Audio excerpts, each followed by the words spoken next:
So, good evening, sir. So, midterm lab 1, a web-based access control system with role-based access control. So, meron tayong tatlong rule, which is admin, guest, at saka user. So, nakadepende yung sa rule nila, yung privilege nila dun sa site. Kumbaga sa admin is siya yung pinakamataas, so kaya niyang i-edit at saka i-delete yung mga user na gusto niya.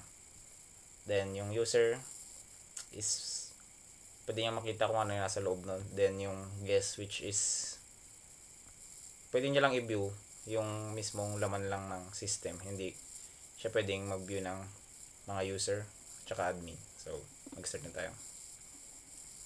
So login muna tayo by rules. So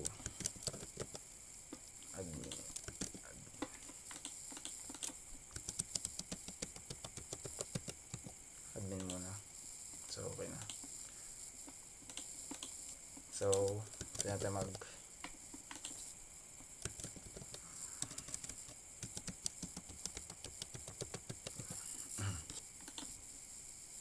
so yan.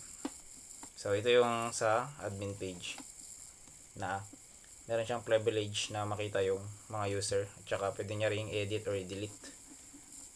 So meron din siyang timestamp para monitor niya kung sino yung mga pumapasok sa site. Yan. Then doon tayo sa user.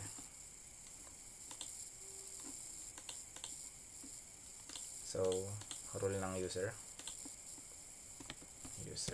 Gawa muna tayo ng registration para sa user.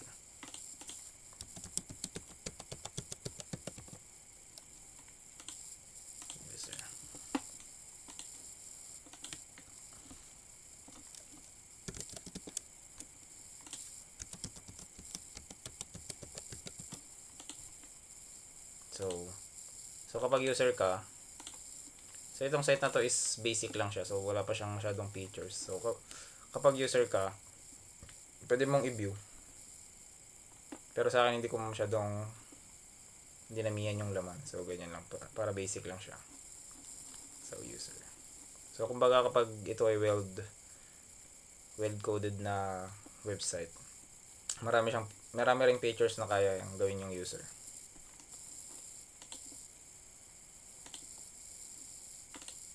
Then yung last is yung guest. So register muna tayo ng guest.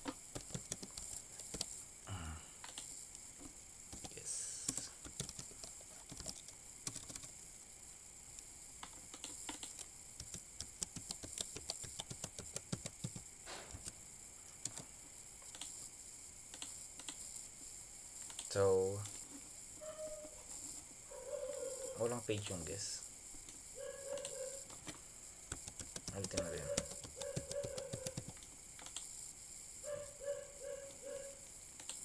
So dun sa guest is hindi ko pa ako nagagawa ng page, pero as a reference lang para dun sa rule lang. So meron din siyang itong tatlo. So punta na tayo sa codings.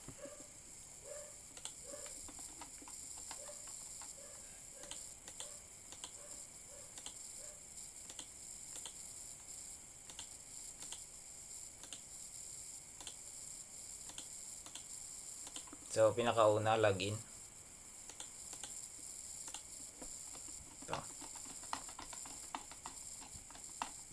So for the login, naka-record siya sa database. Ito pro features sa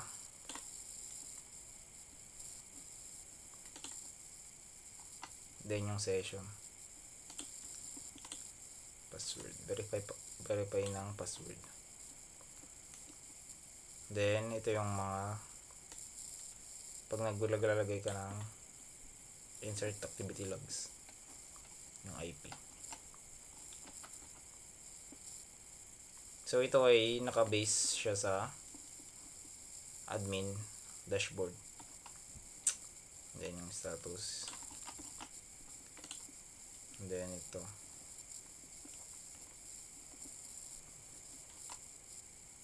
Then doon tayo sa HTML. Yan, meron tayong bootstrap tsaka yung Sweet alert. Tas unting style. Then ito yung nilalaman niya.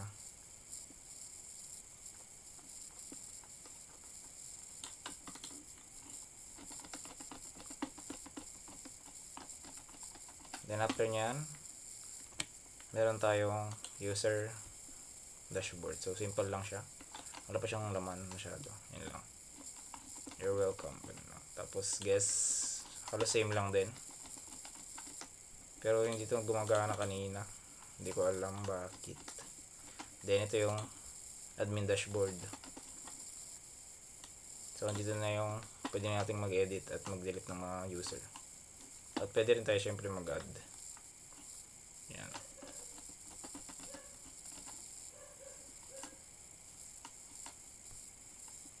Update user, delete user, set alert,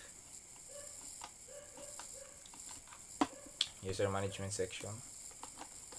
Yan. Then in the user management table,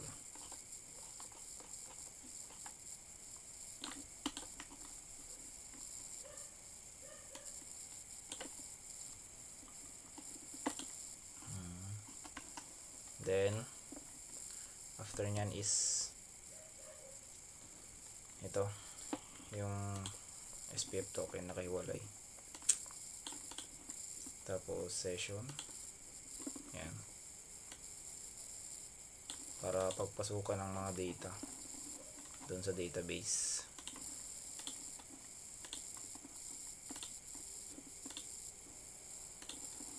So dito siya makikita. Ito yung mga users. Yan. Ay, users.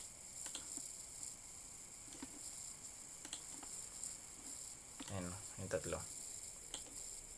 So, tatlo rin yung sa session. Tatlong rule. Yung admin, guest, tsaka user. Then, registration. Register. Ayan.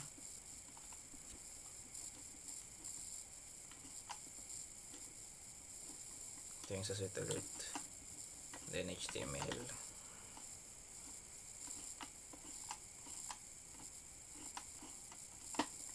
Then, ano pa ba? Create test admin. So, ito hindi ko siya nagamit, pero nilagyan ko na lang. Kasi ito ay nasa ano sa guest na hindi gumagana kanina. Then, yung last is logout. So, yun lang sir.